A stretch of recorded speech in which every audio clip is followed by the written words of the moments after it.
Uplynulý víkend sa na Kubínskeho konal už 5. ročník skialpinistického preteku, ktorý organizuje Dolnokubínsky horolezecký klub James DK.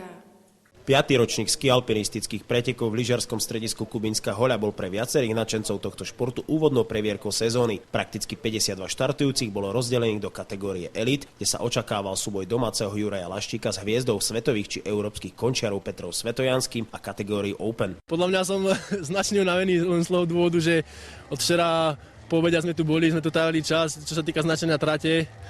A samozrejme od dneska ráno, od 8 ráno sa tu pohybujem, čiže som trocha premrznutý, ale tak dúfam, že nejako zájdem. Tak uvidíme, zatiaľ sú to len prvé preteky, takže tie vždy sú také, človek ešte nevie, na čom je, ale pripravuje sa vždy každý na to dobre, takže uvidíme. Boli tu však aj ďalší. Milan Pisarčík je známy svojou konštantnou výkonnosťou. Pre celkový výkon bolo v jeho prípade dôležité, či sa podielal nielen na vyladení formy, ale aj ako organizátor. Ako organizátor sa až tak necítim, lebo mladí to zatiahli, traja chalani, že sa postarali viac menej o všetko, mňa viac menej oslovili ako sponzora, takže ja som mal relatívne kľud.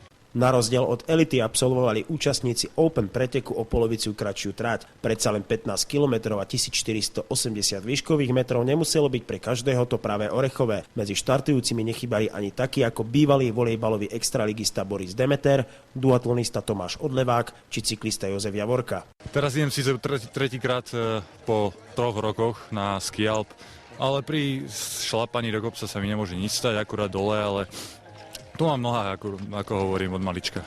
Masový štart všetkých pretekárov bol posledným pohľadom fanúšikov, kde zhliadli všetkých pretekárov pohromade. Pole sa prirodzene potrhalo. Elitná dvojička Laštík Svetojansky začala udávať tempo už od úvodných metrov. Po prvom zjazde však neprišli v predpokladanom poradí. Domáci Juraj Laštík sa ukázal vo výbornej forme. Po prvej polovici si na svojho nedávno osobného trénera Petra Svetojanského poriadne našliapol a zasadil mu takmer 2-minútovú nádielku. Pokiaľ by sa nič vážne nestalo, bolo by prakticky rozhodnuté. Na 3. mieste šliapal ďalší dolnokubínsky jamesák Milan Pisarčík. Nakoniec došla vedúca trojka v tomto poradí aj do cieľa. Zvíťazil Juraj Laštík za 1 hodinu 17 minút a 50 sekúnd. Peter Svetojansky zaknihoval stratu takmer 4 minúty.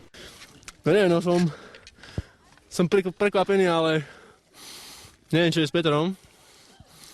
Ale neviem, čo mám povedať, no. Som spokojný.